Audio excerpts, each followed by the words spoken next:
Nathan, we are here at NOLA Motorsports Complex just outside of New Orleans. That's right. Is that how you say it? New Orleans. Okay, and behind us is what?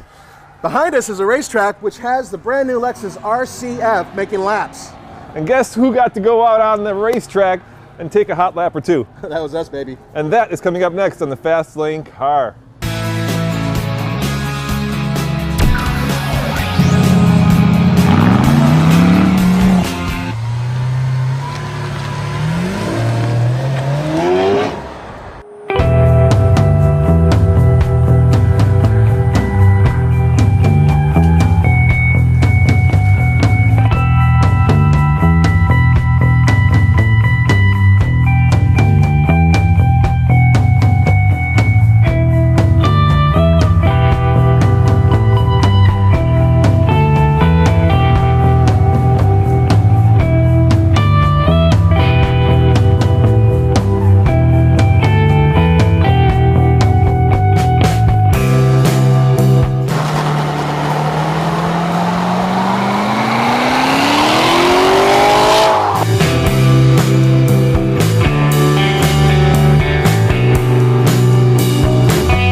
Wide open track, and we're using about 1.8 miles of it, so it's not quite the full track, but it certainly gives you enough sense for what this car can do, because you can let it run. And believe me, there is plenty of power here to scare me going around this track. And I know I look goofy in this helmet, but safety is of course the main thing about getting on a racetrack, and we have to wear these helmets. There's no way around it, and that's just the way it is.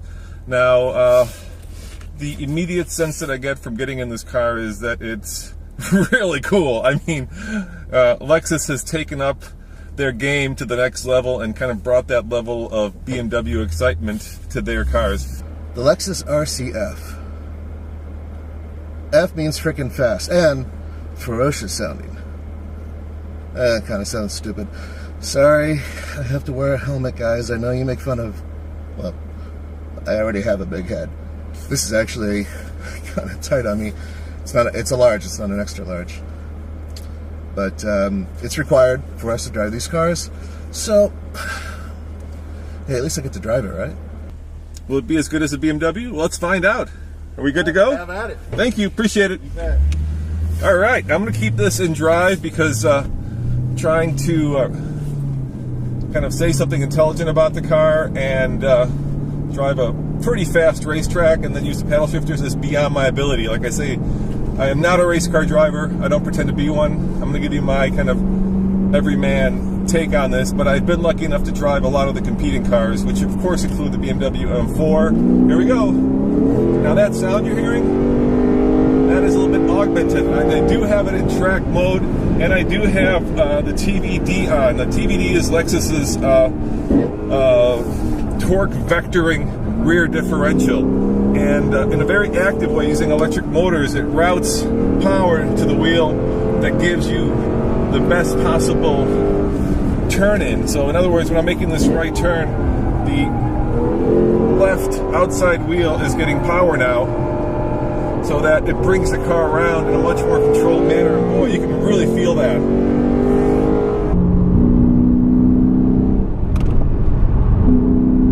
Okay, here we go. Out of the pits. Away we go.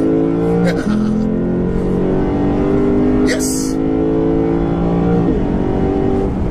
Oh, 100 and something miles per hour. Now it's doing all the downshifting and all the, it's matching the throttle and letting me pretty much drive without having to play with the paddle shifters. It does it all on its own. Now there's two different RCFs here today. There's this one, right around there, and then make the rear end stick out a little bit. It doesn't let it do much. And that's because there's two different RCFs here, one of which has the Torsen rear end, the other one has a torque vectoring rear end, and they are different, significantly different. This one feels a little bit more neutral and natural. The other one artificially assists you around a corner. by putting more power to the outside wheel as you go around the corner.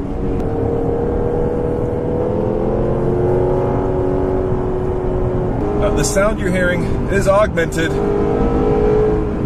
so it's not quite real.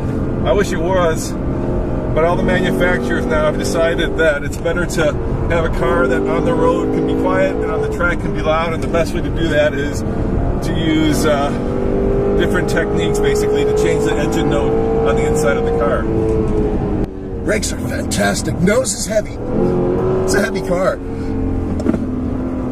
I like big, strong, heavy cars, though. I do indeed. But at the same time, and a lot of you out there much prefer something that's a little bit more fleet of foot, this isn't exactly that car. If you're thinking this is like a Scion FRS or something like that, nope, not at all. Straight away going 110 or so.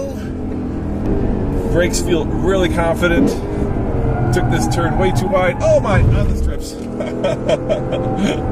But you can really feel that torque vectoring and that rear diff happening as this car just beautifully carves these corners. And, you know, I'm not hitting these apexes because I'm kind of concentrating on the car ahead of me right now, but boy, I can really tell that this car's electronics are making me look like a much better driver than I am. Really amazing. Strong, strong brakes. These Brembos are incredible. 15 inches of Brembo brakes. That's about the size of a wheel from not too long ago. And that's the size of the disc rotor right now. Just incredible. You know, Lexus is really up their game. I'm really impressed by how far they've come in making a car that is passionate and has all the things that you'd ever want in a car that is track worthy and track capable. And they got these cones to break up the straightaway. That way we don't exit out of the straightaway going 150 miles per hour. I can understand that because I'm stupid enough to do that. Wow, this thing has great acceleration.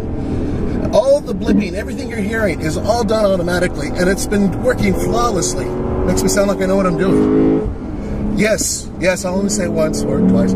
I would prefer a manual transmission. It ain't ever gonna happen, and I know that. But as it stands, as something you just point and shoot, it's great. But when you're driving this car, you certainly get a feel that the front end plows just a little bit. Of course, they don't have the pedigree of BMW, which of course has been building M cars for much longer, but man, they have come a long way in a long time. Listen to that. I know it's fake, but you know what? I don't care. It's just glorious. Oh my God. And these electronics, the stability control, the torque vectoring, it's making me into a much better driver than I actually am. And you know what?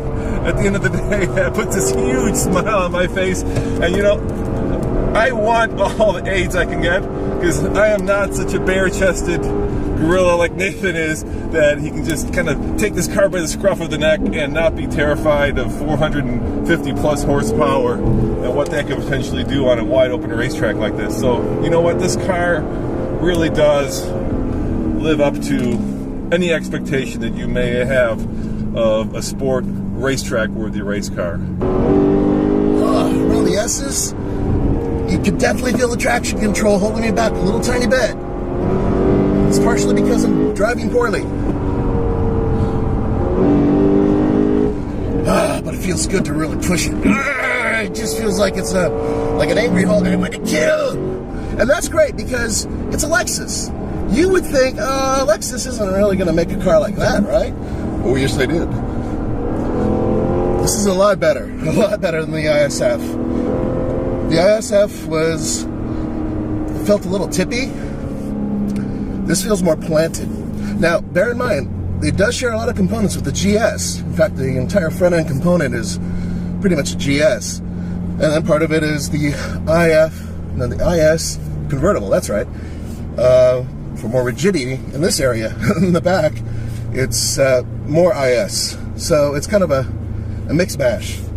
And whether it's electronics or whether it's the driver, at the end of the day, what counts is this huge smile that I have on my face after that lap. Now it's a tight cockpit, man. I have to have my seat almost all the way back in order for my big head and helmet to fit. But look, I'm not that big, all right? Is it as good as the M4? You know, it's different. I guess the best way to describe it would be the M4 is a little bit more visceral. It's a little bit more of a sledgehammer, and this is a little bit more laid back in some ways. I think there is still a lot of luxury in this car. I don't think that Lexus has quite gone as far toward the race end of the spectrum as BMW does. That might be a little bit sharper, a little bit faster too, but damn, this is close. All right, Nathan, so what'd you think of the car? I thought it was a great all-around driver, but not necessarily a track car. You know, it's amazing that it's come such a long way competing with iconic cars like the BMW M4. Absolutely, and you know what? They made something that really makes you feel special. It does. Driving it, or even looking at it, I think it's styled just beautifully. As always, this is Roman. And Nathan. Reporting for the Fast Lane Car. Thanks for watching, and check out TFL Car for news, views, and real-world reviews. And Racetrack reviews. That too. We're so lucky, Nathan. We are. Ciao.